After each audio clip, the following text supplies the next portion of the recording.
Audio clip number 15، اس میں آپ انشاءاللہ عز و جل سورہ بقرہ کی آیت نمبر 37 سے 39 تک کی تلاوت، ترجمہ اور تفسیر صراط الجنان سنیں گے۔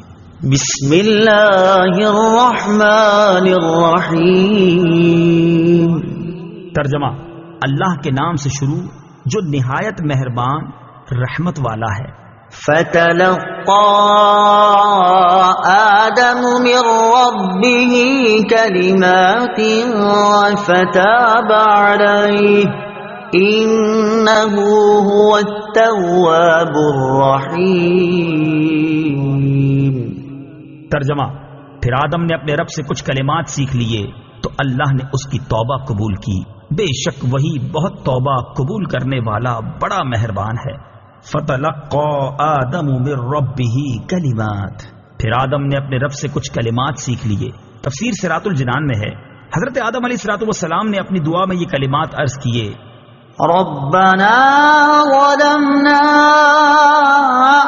انفسنا وَإِن لَّمْ تَغْفِرْ لَنَا وَتَرْحَمْنَا لَنَكُونَنَّ مِنَ الْخَاسِرِينَ۔ ترجمہ: اے ہمارے رب، ہم نے اپنی جانوں پر زیادتی کی، اور اگر تو نے ہماری مغفرت نہ فرمائی اور ہم پر رحم نہ فرمایا تو ضرور ہم نقصان والوں میں سے ہو جائیں گے۔ اور اس کے ساتھ یہ روایت بھی ہے کہ جو حضرت عمر فاروق رضی اللہ تعالی عنہ سے مروی ہے، نبی اکرم صلی اللہ تعالی علیہ وسلم نے ارشاد فرمایا، جب حضرت آدم علیہ السلام سے اجتہادی خطا ہوئی تو عرصہ دراز تک حیران و پریشان رہنے کے بعد انہوں نے بارگاہ الہی میں عرض کی: اے میرے رب، مجھے محمد صلی اللہ تعالی علیہ وسلم کے صدقے میں معاف فرما دے۔ اللہ تعالی نے فرمایا: اے آدم، تم نے محمد صلی اللہ تعالی علیہ وسلم کو کیسے پہچانا، حالانکہ ابھی تو میں نے اسے پیدا بھی نہیں کیا۔ حضرت آدم علیہ السلام نے عرض کی: اے اللہ عز و جل، جب تو نے مجھے پیدا کر کے میرے اندر روح ڈالی اور میں نے اپنے سر کو اٹھایا تو میں نے عرش کے پایوں پر لا الہ الا اللہ محمد الرسول اللہ لکھا دیکھا تو میں نے جان لیا کہ تو نے اپنے نام کے ساتھ اس کا نام ملایا ہے جو تجھے تمام مخلوق میں سب سے زیادہ محبوب ہے۔ اللہ تعالیٰ نے فرمایا: اے آدم، تو نے سچ کہا، بے شک وہ تمام مخلوق میں میری بارگاہ میں سب سے زیادہ محبوب ہے۔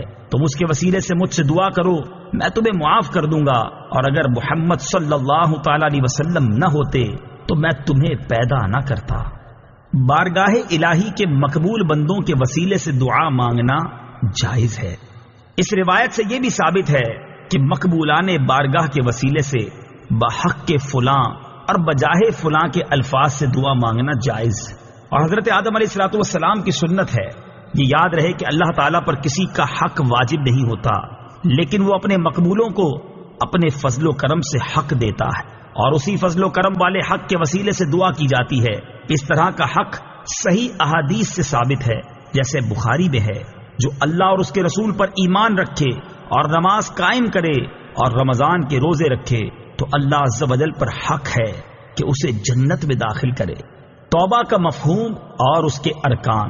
آیت میں توبہ کا لفظ ہے، یہ لفظ جب اللہ تعالیٰ کے لیے آئے تو اس کا معنی اللہ تعالیٰ کا اپنی رحمت کے ساتھ بندے پر رجوع کرنا ہے یا بندے کی توبہ قبول کرنا ہے، اور یہ لفظ جب بندے کے لیے آئے تو دوسرے مفہوم میں ہے۔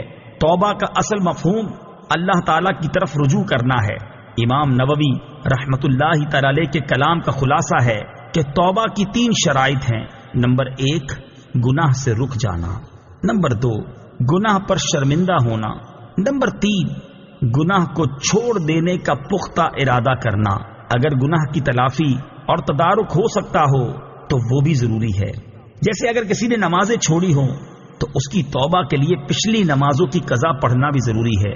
یوں ہی کسی نے دوسرے کا مال چوری یا غصب یا رشوت کے طور پر لیا ہے تو توبہ کے لیے مال واپس کرنا بھی ضروری ہے۔